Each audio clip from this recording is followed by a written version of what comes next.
Bike maintain பண்ணுறது அப்படின்றது ஒரு ஈஸியான ஒரு விஷயம் கிடையாது. நிறைய பேர் வந்து பார்த்தீங்க அப்படின்னா அவங்களோட பைக்கை வந்து ரொம்பவே கேர் எடுத்து மெயின்டைன் பண்ணிப்பாங்க. அண்ட் பொதுவாக வந்து பார்த்தீங்க அப்படின்னா ஒரு சில பேர் வந்து நியர்பையில் இருக்கக்கூடிய வாட்டர் வாஷ் ஷாப்பில் வந்து போயிட்டு பீரியடிக்கலி வாஷ் பண்ணி நல்லா வந்து வண்டியை எப்பயுமே புதுசாக வச்சுப்பாங்க. இல்லைனா டீடைலிங் ஸ்டுடியோஸில் கொடுத்து வண்டியை வந்து எப்பயுமே வந்து ஒரு ஷைனிங்கோடையும் கிளாஸோடையுமே புதுசு மாதிரி வச்சுருப்பாங்க.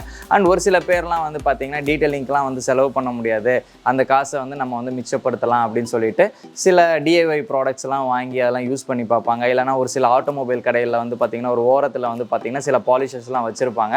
அந்த ஆட்டோமொபைல் ஷாப்பில் இருக்கிறவங்களுக்கு வந்து அதை எப்படி யூஸ் பண்ணணும்னு கூட தெரியாது. அவங்க கொடுக்கக்கூடிய கைடன்ஸில் வந்து பார்த்திங்கன்னா ஒரு சில ப்ராடக்ட்லாம் வாங்கிட்டு வந்து அவங்களோட வண்டிக்கு வந்து டெஸ்ட் பண்ணுவாங்க. அண்ட் ஒரு சில டைமில் வந்து பார்த்திங்க அப்படின்னா அது எந்த ஒரு விளைவுகளுமே ஏற்படுத்தாது. அண்ட் ஒரு சில டைமில் வந்து பார்த்திங்க அப்படின்னா அது ஒரு தப்பான கைடன்ஸ் மூலியமாக பிற விளைவுகள் வந்து ஆகிறதுக்கான வாய்ப்புகள் வந்து இருக்குது. ஸோ அந்த மாதிரி தான் ஒருத்தர் டிஐஒய் முறையில் வந்து அவரோட வண்டியை வந்து பாலிஷ் பண்ணணும் அப்படின்னு சொல்லிட்டு அதை ஒரு தப்பான முறையில் பயன்படுத்தினால ஒரு சில விளைவுகள்லாம் ஆயிடுச்சு. ஸோ அதை தான் வந்து நம்ம த்ரூ அவுட் இந்த வீடியோவில் வந்து பார்க்க போகிறோம். ஸோ அந்த விளைவுகள் நடந்த வண்டி வந்து பார்த்திங்கன்னா இந்த பல்சர் RS200 தான். ஸோ அது எப்படி நம்ம வந்து ரெக்டிஃபை பண்ணணும், அதுக்கு என்னென்ன ப்ராசஸ்லாம் பண்ணணும், அது மாதிரி ஆகாமல் இருக்கணும் அப்படின்னா நம்ம என்னெல்லாம் பண்ணணும் அப்படின்றத த்ரூ அவுட் இந்த வீடியோவில் வந்து பார்க்க போகிறோம். ஸோ இது வரைக்கும் நீங்கள் நம்மளோட சேனலை வந்து சப்ஸ்கிரைப் பண்ணலன்னா சப்ஸ்கிரைப் பண்ணிக்கோங்க, கூடவே பெல் பட்டனையும் கிளிக் பண்ணிக்கோங்க. ஸோ ஆரம்பிக்கலாமா?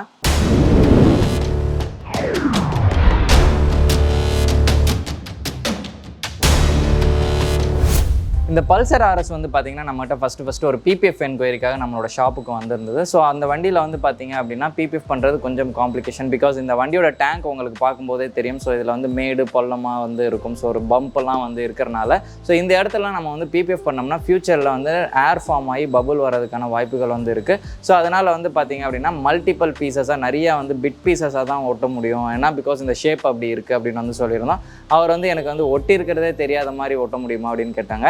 ஸோ இந்த வண்டியில் அது சாத்தியம் இல்லை, வாய்ப்பே இல்லை ராஜா அப்படின்னு சொல்லி நம்ம அனுப்பிச்சிட்டோம். அதுக்கப்புறமேல் கொஞ்ச நாள் கழிச்சு வந்து பார்த்தீங்க அப்படின்னா என்கிட்ட வந்து நான் உங்கள்கிட்ட பிபிஎஃப்க்கு ஆல்ரெடி நான் வந்து என்கொயரி பண்ணியிருந்தேன். இப்போ என் வண்டியில் பாலிஷ் வந்து ஒன்று போட்டேன், அது வந்து பார்த்திங்கன்னா நிறைய இடங்களில் வெள்ளையாயிடுச்சு அப்படின்னாங்க. சரி வண்டி எடுத்துகிட்டு வாங்க பார்ப்போம் அப்படின்னு வந்து சொன்னதுக்கப்புறம் வண்டியில் வந்து பார்த்திங்க அப்படின்னா நான் பெயிண்டட் பிளாஸ்டிக், அதாவது ட்ரிம்ஸ்ன்னு வந்து சொல்லுவோம் டெக்னிக்கலி. ஸோ இதோட ஆக்சுவல் வந்து டெக்னிக்கல் நேம் வந்து ட்ரிம்மு தான். நம்ம ஊரில் வந்து பார்த்திங்க அப்படின்னா இதை வந்து பிளாஸ்டிக் மெட்டீரியல் இல்லை பிளாஸ்டிக் அப்படின்ற மாதிரி வந்து இது பண்ணுவோம். ஸோ இந்த பாலிஷ் வந்து பார்த்திங்கன்னா இவர் வந்து ட்ரிம் சர்ஃபேஸில் வந்து அப்ளை பண்ணியிருக்காரு.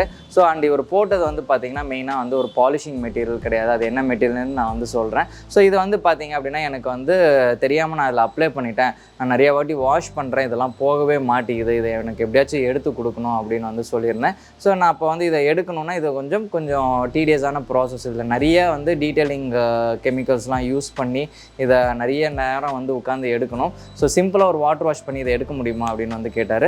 இல்லை அது மாதிரி பண்ண முடியாது, நான் வேணால் ட்ரை பண்ணி பார்க்குறேன், பட் அதில் கண்டிப்பாக வந்து வாய்ப்பு இல்லை அப்படின்னா நம்ம வந்து த்ரூ அவுட் வந்து பார்த்திங்கன்னா நான் சொல்லக்கூடிய மெத்தட் தான் வந்து ஃபாலோ பண்ணணும் அப்படின்னு சொல்லிட்டு ஸோ அவரோட ஆசைக்கு ஏற்ற மாதிரி நம்ம வந்து லைட்டாக வாஷ் பண்ணி பார்த்தோம். அது வந்து போகலை. அதுக்கப்புறமேல அவர்கிட்ட நான் வந்து கால் பண்ணி சொல்லிட்டேன், இது கம்ப்ளீட்டாக வந்து நான் சொன்ன மாதிரியான டீட்டெயிலிங் ப்ராசஸ் பண்ணால் மட்டுமே தான் இது வந்து போகும். அதுவும் இல்லாமல் அதோடு சேர்த்து நம்ம வந்து கண்டிப்பாக வந்து அதை ரெஜினுவேட் பண்ணுற மாதிரி வேறு ஏதாச்சும் பிளாஸ்டிக் கோட்டிங்ஸ் வந்து போட்டால் தான் இது வந்து பண்ண முடியும் அப்படின்னு. ஸோ அதுக்கான ப்ராசஸுக்கான எவ்வளோ எஸ்டிமேட் வருது அப்படின்றதையுமே நான் அவருக்கு அனுப்பியிருந்தேன். அப்போ வந்து அவர் வந்து சொன்னார், சார் நான் வந்து போட்ட பாலிஷே வந்து 40 ரூபா தான் சார், அது இந்த அளவுக்கு வந்து வேலை இழுத்து விடும் அப்படின்னு நான் நினைக்கவே இல்லை அப்படின்னு வந்து சொன்னார்.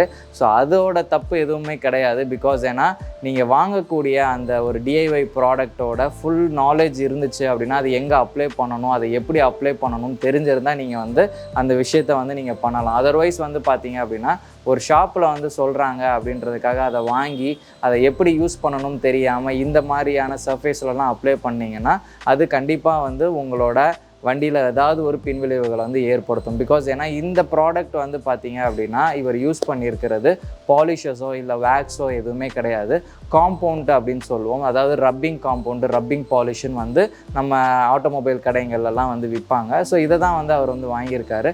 ஒரு குட்டியான ஒரு 40 ரூபாய்க்கு ஒரு டப்பாவில் வந்து வாங்கியிருக்காரு. இது வந்து சாம்பிள் பேக் அப்படின்னு சொல்லிட்டு 40 ரூபாய் 70 ரூபாய்க்கெல்லாம் வந்து ஆட்டோமொபைல் கடையில் இல்லை பெயிண்ட் ஷாப்லலாம் வந்து வச்சுருப்பாங்க. அது வந்து பார்த்திங்க அப்படின்னா ப்ரொஃபஷ்னலாக வந்து பெயிண்ட் பெயிண்ட் பண்ணிவிட்டு அதை பாலிஷ் பண்ணுறவங்களாகட்டும் இல்லை டீட்டெயிலிங் ஸ்டுடியோஸில் இவங்க பயன்படுத்துகிற ஒரு மெட்டீரியலை வந்து அந்த ஆட்டோமொபைல் ஷாப்பில் வந்து கொடுத்துருக்காங்க. ஸோ இதோட ப்ரொஃபஷனல் யூஸ் வந்து பார்த்திங்கன்னா ஹேண்ட் அப்ளிகேஷனே இருக்காது. இது எல்லாமே த்ரூ அவுட் வந்து நம்மளோட மிஷின்ஸ் மூலிமா அப்ளை பண்ணுற ஒரு ப்ராடக்டை எடுத்து இவர் வந்து பெயிண்டட் சர்ஃபேஸ் இல்லாத பார்ட்ஸில் வந்து மெயினாக வந்து அப்ளை பண்ணியிருக்காரு. அவர் எப்படியெல்லாம் அப்ளை பண்ணியிருக்காரு, எங்கெங்கெல்லாம் விளையாண்டுருக்காரு அப்படின்றத இந்த வீடியோ பார்க்கும்போது உங்களுக்கே தெரியும்.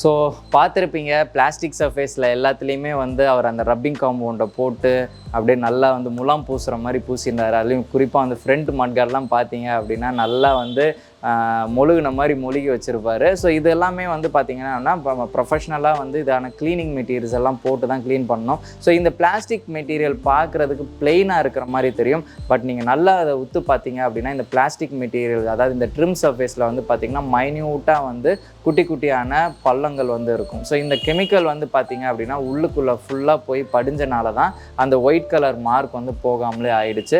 ஸோ இதை வந்து நம்ம க்ளீன் பண்ணணும் அப்படின்னா நமக்கு 3 டிஃப்ரெண்ட் கெமிக்கல்ஸை வச்சு யூஸ் பண்ணி தான் வந்து க்ளீன் பண்ணணும்.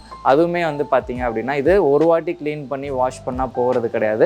மல்டிபிள் டைம்ஸில் வந்து பார்த்திங்க அப்படின்னா இந்த வண்டியில் வந்து நம்ம அந்த கெமிக்கல் போட்டுட்டு ஒவ்வொரு வாட்டியும் வாஷ் பண்ணி அது ப்ராப்பராக ட்ரை ஆனதுக்கப்புறம் அந்த பிளாஸ்டிக்ஸில் எங்கேயாச்சும் அந்த மிச்சம் மீதி இருக்கான்னு பார்த்து பண்ணணும். ஸோ இந்த ப்ராசஸ் வந்து நாங்கள் ஸ்டார்ட் பண்ணுறதுக்கு வந்து பார்த்திங்கன்னா வந்து plastic cleaner, multipurpose cleaner and வந்து ப்ரீ வாஷ் கிளீனர்ஸ் இது எல்லாத்தையுமே வந்து யூஸ் பண்ணி ஒரு ப்ரஷ் பண்ணி தான் வந்து எடுத்திருக்கோம்.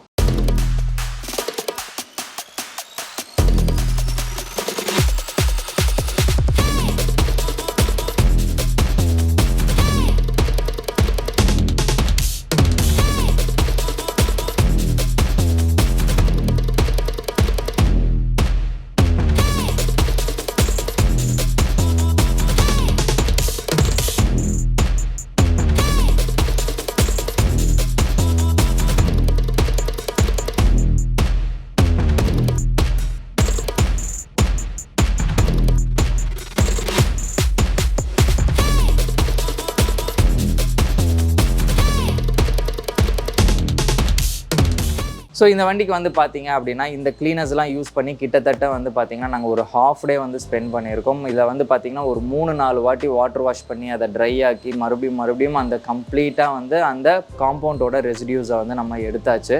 ஸோ இதுக்கப்புறமேல் வந்து பார்த்திங்க அப்படின்னா இந்த வண்டியில் அந்த எங்கெங்கெல்லாம் அவர் அந்த பிளாஸ்டிக்ஸில் இது பண்ணாரோ அதெல்லாம் வந்து நம்ம ரெஜினுவேட் பண்ணுற மாதிரி இதுக்கு பிளாஸ்டிக் கோட்டிங் போட்டு இதோட ஒரிஜினல் கண்டிஷனை வந்து நம்ம ரீஸ்டோர் பண்ணி எடுத்தாச்சு. ஸோ இப்போ இதோட அவுட்புட் வந்து எப்படி இருக்குது அப்படின்னு பார்க்குறதுக்கு முன்னாடி நீங்கள் இதே மாதிரி வந்து தப்பு வந்து கண்டிப்பாக வந்து பண்ணக்கூடாது. பிகாஸ் ஏன்னா நிறைய பேர் வந்து ஒரு டீட்டெயிலிங் ஸ்டுடியோவில் போயிட்டு ஒரு வாட்டர் வாஷ் பண்ணுறதுக்கு இல்லைனா ஒரு நார்மல் ஒரு வாட்டர் வாஷ் கடையில் போய் ஒரு வாட்டர் வாஷ் பண்ணுறதுக்குமே வந்து ஹெசிடேட் ஆவாங்க. பிகாஸ் ஏன்னா நம்மளோட வண்டியை வந்து நம்ம நல்லா மெயின்டைன் பண்ண தான் வந்து வண்டி எப்பயுமே வந்து புதுசாகவும் இருக்கும். ஸோ சில பேர் வந்து பார்த்திங்க அப்படின்னா டீட்டெயிலிங் ஸ்டுடியோவில் போய் ஒரு பேசிக் பாலிஷோ இல்லை பேசிக் வாஷுக்கு கொடுக்கும்போது இவ்வளோ காசு ஆகுது, நம்ம வந்து வீட்லேயே வாஷ் பண்ணிக்கலாம், இந்த பாலிஷ் தான் வந்து டீட்டெயிலிங் ஸ்டுடியோலையுமே வந்து யூஸ் பண்ணுவாங்க, இது நமக்கு 40 ரூபாயிலே கிடைக்குதுன்னு சொல்லிட்டு அதை எப்படி அப்ளை பண்ணுறது, இது வந்து நம்ம ஒரு ப்ரொஃபஷ்னல் யூஸ் பண்ணுறதா இல்லை ஒரு டிஐஒய் ப்ராடக்டான்னு தெரியாமல் கூட நிறைய பேர் வந்து இந்த மாதிரியான தப்புகள் வந்து பண்ணுறாங்க. ஸோ ஒரு சில பேர் வந்து பைக்கில் பண்ணுறாங்க, ஒரு சில பேர் கார்லலாம் கூட பண்ணியிருக்காங்க. ஸோ இந்த மாதிரியான தவறுகள் வந்து நீங்கள் வந்து செய்யாதீங்க. உங்கள் பைக்கை மெயின்டைன் பண்ணணும் அப்படின்னு நினச்சிங்க அப்படின்னா ஒரு டிஐஒய் ப்ராடக்ட்லாம் வந்து யாராச்சும் நல்ல ஒரு ப்ராடக்ட் சஜஸ்ட் பண்ணுறாங்க அப்படின்னா அதை வந்து யூஸ் பண்ணுங்கள். தெரியாமல் ஒரு கடைக்காரங்க சொல்கிறாங்க அப்படின்றத வாங்கி வந்து யூஸ் பண்ணாதீங்க. உங்களுக்கு ஒரு ப்ராப்பரான மெயின்டெனன்ஸ் பண்ணுறீங்க அப்படின்னா ஒரு டீட்டெயிலிங் ஸ்டுடியோஸ்க்கு போய் ரெகுலராக கொடுக்கும்போது அவங்களோட கைடன்ஸ் மூலிமா நான் வந்து ரெகுலராக வாட்டர் வாஷ் பண்ணுறேன், அதுக்கு அடுத்து நான் டெய்லி எப்படிலாம் மெயின்டைன் பண்ணுறது, ஏதாவது பாலிஷஸ் வந்து நீங்கள் ரெக்கமெண்ட் பண்ணுறீங்களா நான் அவங்ககிட்ட கேளுங்க. அவங்களோட எக்ஸ்பீரியன்ஸில் ஒரு சில ப்ராடக்ட் வந்து அவங்க சஜஸ்ட் பண்ணுவாங்க, அந்த ப்ராடக்ட்டை எப்படி யூஸ் பண்ணணும்னு அவங்ககிட்ட கேட்டுக்கோங்க. அப்படி இல்லையா ஒரு டிஐஒய் ப்ராடக்ட் வந்து உங்களுக்கு நிறைய ஸ்பான்சர் ஆட்ஸ் வருது, இந்த மாதிரியான ஒரு யாராச்சும் ரெஃபரன்ஸ் கொடுக்குறாங்க அப்படின்னா அந்த ப்ராடக்ட்டுக்கு ஒரு வெப்சைட் இருக்கான்னு போய் பாருங்கள். அதுக்கு யாராச்சும் வந்து அதை எப்படி யூஸ் பண்ணணும்னு சொல்லியிருக்காங்களா அப்படின்றத வந்து பாருங்கள். யூடியூப் வீடியோஸ் இருக்கா, இல்லை வெப்சைட்டில் ஏதாவது எப்படி யூஸ் பண்ணணுன்ற வீடியோஸ்லாம் இருக்கா அப்படின்றத ப்ராப்பராக பார்த்துக்கோங்க. அதை உங்களால் பண்ண முடியுமா, பர்ஃபெக்டாக பண்ணணும், அந்த க்யூரிங் டைம் அதை எப்படி அப்ளை பண்ணுறதெல்லாம் தெரிஞ்சிச்சு அப்படின்னா இந்த மாதிரியான விஷயங்கள் வந்து நீங்கள் பண்ணலாம். அப்படி இல்லை அப்படின்னா தெரியாத ஒரு விஷயத்தை அப்ளை பண்ணுறீங்க அப்படின்னா இந்த மாதிரியான பின்விளைவுகள்லாம் வரும் அப்படின்றத இந்த இடத்துல நான் வந்து பதிவு பண்ணிக்கிறேன். ஸோ இப்போ இந்த வண்டியோட அவுட்புட் எப்படி இருக்குது அப்படின்றத பாருங்கள்.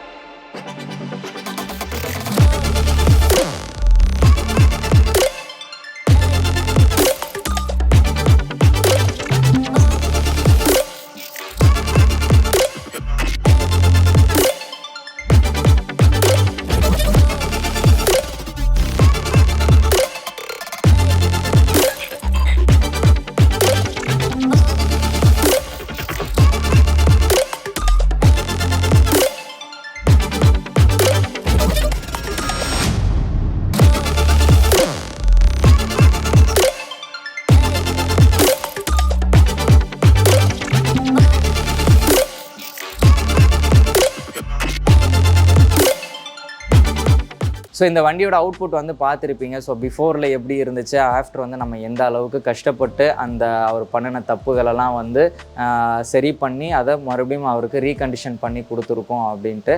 ஸோ இந்த வீடியோ வந்து உங்களுக்கு ஒரு நல்ல ஒரு சிறந்த எடுத்துக்காட்டாக இருக்கும். பிகாஸ் ஏன்னா நீங்கள் ஒரு டிஐஒய் ப்ராடக்டை வாங்கி பர்ஃபெக்டாக பண்ண முடியும் அப்படின்னு நம்பிக்கை இருந்துச்சுன்னா பண்ணுங்கள். அப்படி இந்த மாதிரியான தெரியாமல் தவறுகள்லாம் பண்ணக்கூடாது அப்படின்றதுக்காக தான் இந்த ஒரு வீடியோ வந்து உங்களுக்கு ஒரு அவேர்னஸாக வந்து நம்ம வந்து பண்ணியிருக்கோம். ஸோ இந்த வீடியோ பற்றின ஏதாவது கருத்துக்கள் இருந்துச்சுன்னா மறக்காமல் வந்து கமெண்ட்டில் வந்து சொல்லுங்கள். வீடியோ பிடிச்சிருந்துச்சுன்னா லைக் பண்ணுங்கள். அண்ட் இது வரைக்கும் நீங்கள் நம்மளோட சேனலை வந்து சப்ஸ்கிரைப் பண்ணலன்னா சப்ஸ்கிரைப் பண்ணி கூடவே பெல் பட்டனையும் கிளிக் பண்ணிக்கோங்க. மீண்டும் வேறொரு வீடியோவில் சந்திக்கும் வரை நான் உங்கள் Sathish from the bling detailing studio. நன்றி, வணக்கம்.